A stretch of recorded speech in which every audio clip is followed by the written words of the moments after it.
Depending on where you live in the country, finding affordable housing is practically impossible, especially something as cute as this house.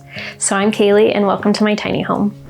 When designing my tiny home, I only had a few items on my wish list. The big thing was design. I wanted colorful, bold, and for aesthetic, I wanted the vintage, antique, Victorian finishes. And I got that in my fridge and my stove. They're both vintage, antique looking, which I really like.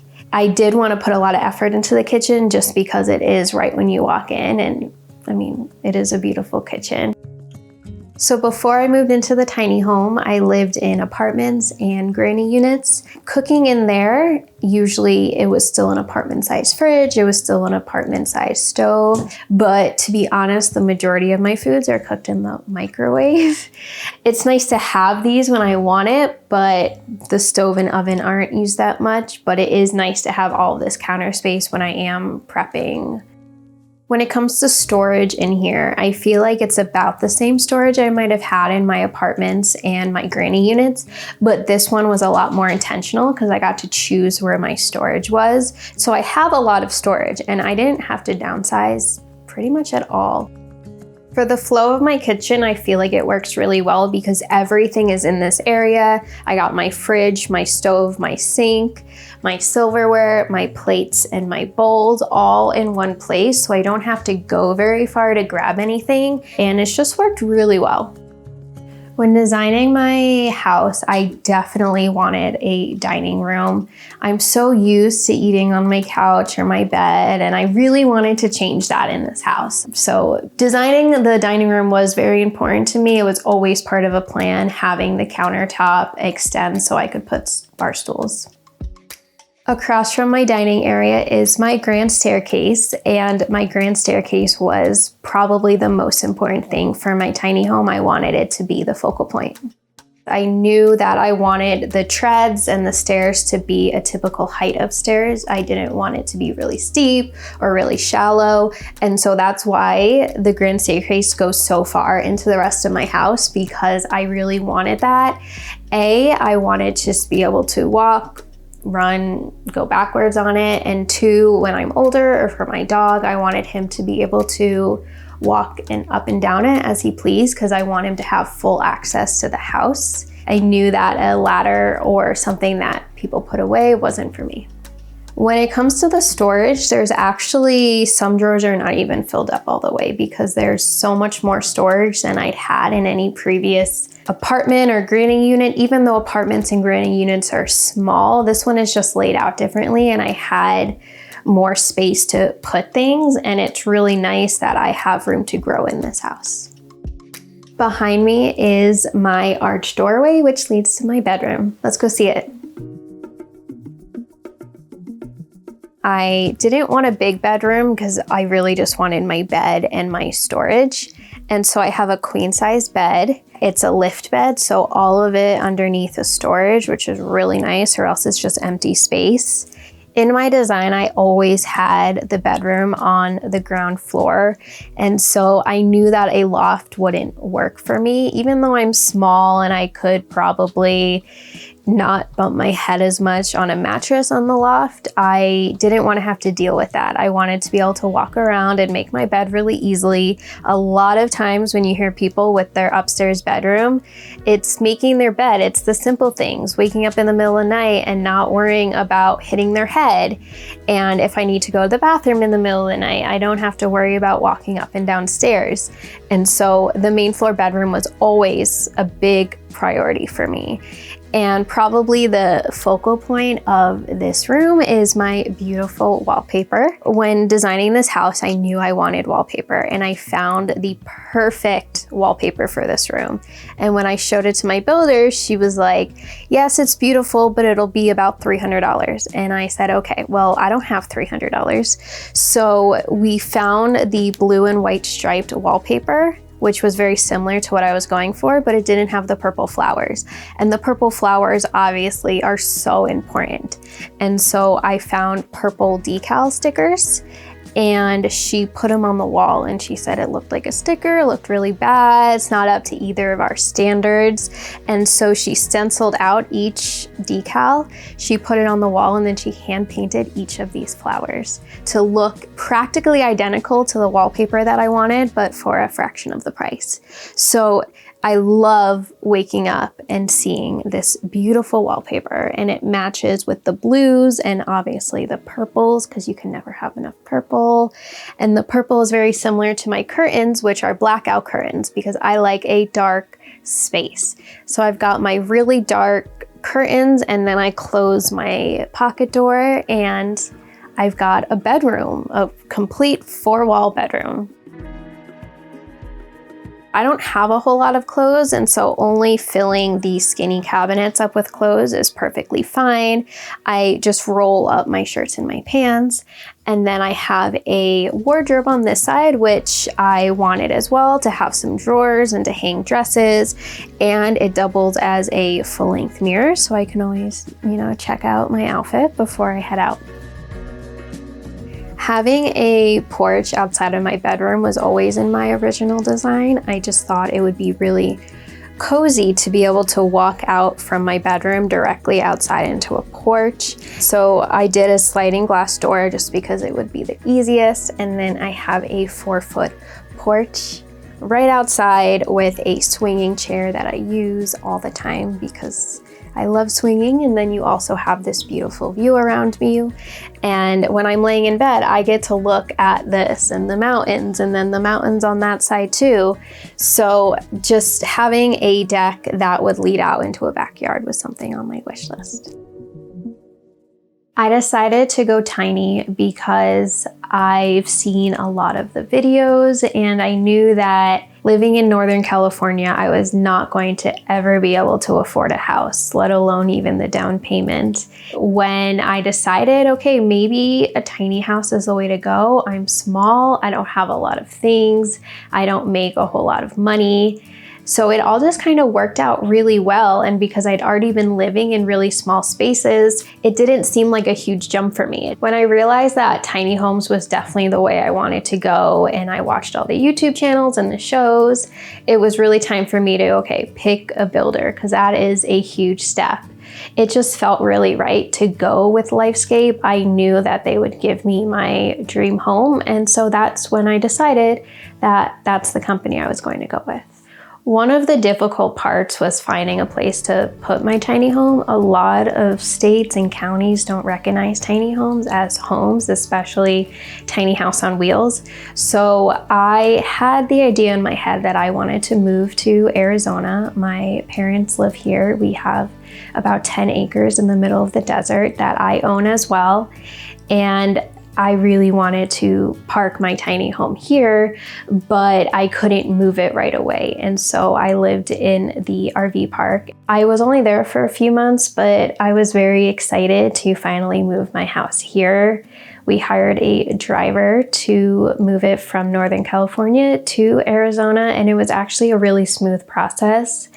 And we did have to do a couple things to the land here in Arizona to make sure that it was prepped for a tiny home and go through the county. Another difficult part of the process was finding an insurance company, a mortgage company, because I didn't have the funds to buy the house outright. I really wanted to do this loan all by myself. I didn't want any help, and they were giving me a little bit of pushback on it. But I was able to show my documents, and I was able to get the loan for the amount that I wanted all by myself. And I was really proud of that, because in this economy, everything is so hard to do. And so I really wanted to accomplish this all by myself, and I did. So I have my mortgage through 21st Mortgage Company based in Tennessee. My mortgage is about $1,100 a month. The total cost of my house was $150,000. That included the tax, the delivery, all the fees for it. And then on top of it, I got the solar panels, which were an additional $15,000. So Total all in was $165,000, which is way more than I actually wanted to spend.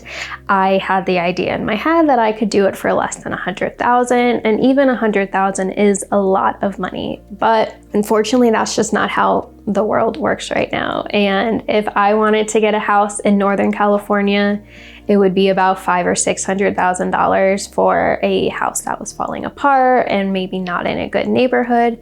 So for me, this was just the absolute clear option. Even though I'm spending more than I wanted to, I got my dream home that I'm planning on living in for the rest of my life. So it is a lot of money, but a lot more affordable than buying a house. Because I live off grid, I don't have any utilities. I'm on sewer and water well, and I do have propane, and I fill that up about 2 or 3 times a year, and it's about $500 each time, but I don't count that as any monthly expenses. So the only thing I pay every month for utilities or anything for this house is the mortgage.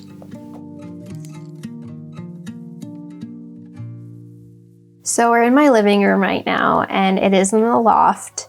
It was just really important to me to have the living room upstairs, because when you're in the living room, you're sitting on a couch anyway. So other than crawling from the landing to the couch, it's really easy, and it makes it very cozy, especially at nighttime. You have the TV on and, you know, obviously Ollie by my side.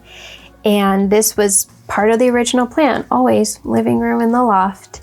I didn't have to buy any like tiny furniture for this. I just made sure that for my nightstand and the couch, I just took the legs off.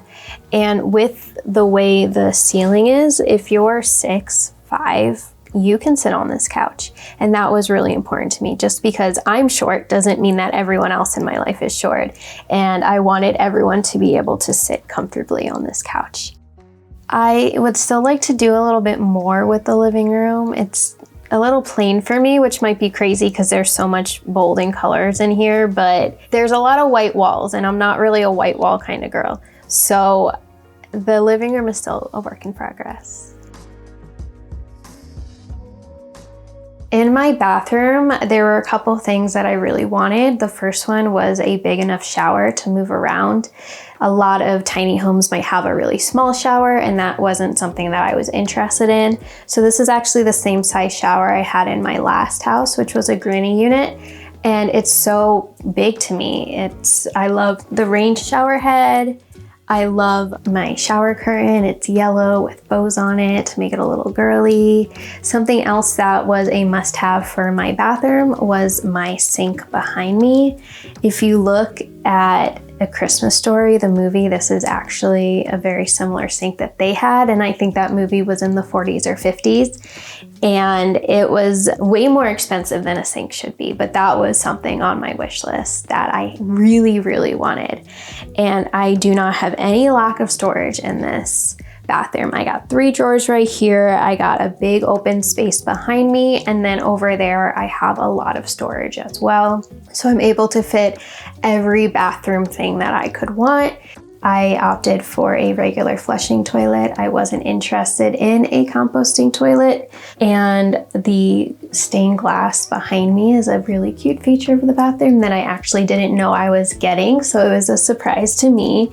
And it really brings in a lot of color and light that I think every room needs. And lastly, to my right is my stackable washer and dryer. It's actually one piece. And it looks small, but it holds a lot of things. And I decided to go for the stackable rather than the combo, just because I knew this would probably work a lot better.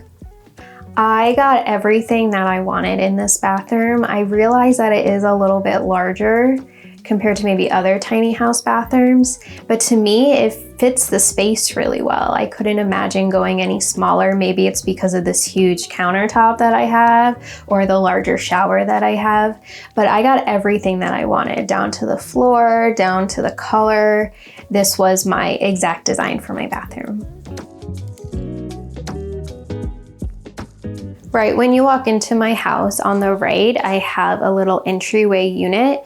I've always been a shoes off household, and when I thought about it, where am I gonna put my shoes when I walk into this house? And so I found this really skinny piece that is absolutely perfect. It feels like it was made to go here, which is absolutely crazy because the house was not designed around this. I have an arched mirror because, you know, keeping with the arch, and everyone likes to talk about this wallpaper. It really brings this whole space together. I knew I wanted wallpaper on this wall. My builder and I went back and forth what wallpaper we liked, and she found this and it was an automatic 100% yes. All of the colors in the wallpaper you'll find in places around the house, and this wallpaper was just such a score for me.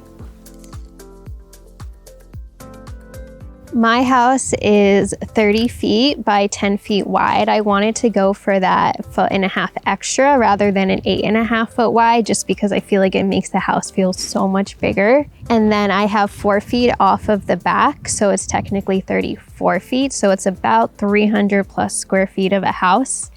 And when it came to designing the outside, I love color. I love the look of Victorian houses. So I think I have about 8 or 9 colors on my house, and I love that. I am completely off-grid here in Arizona, so I needed to get solar panels. I have 10 solar panels on my roof, which seem to be the perfect amount for me. I also am on well water and sewer.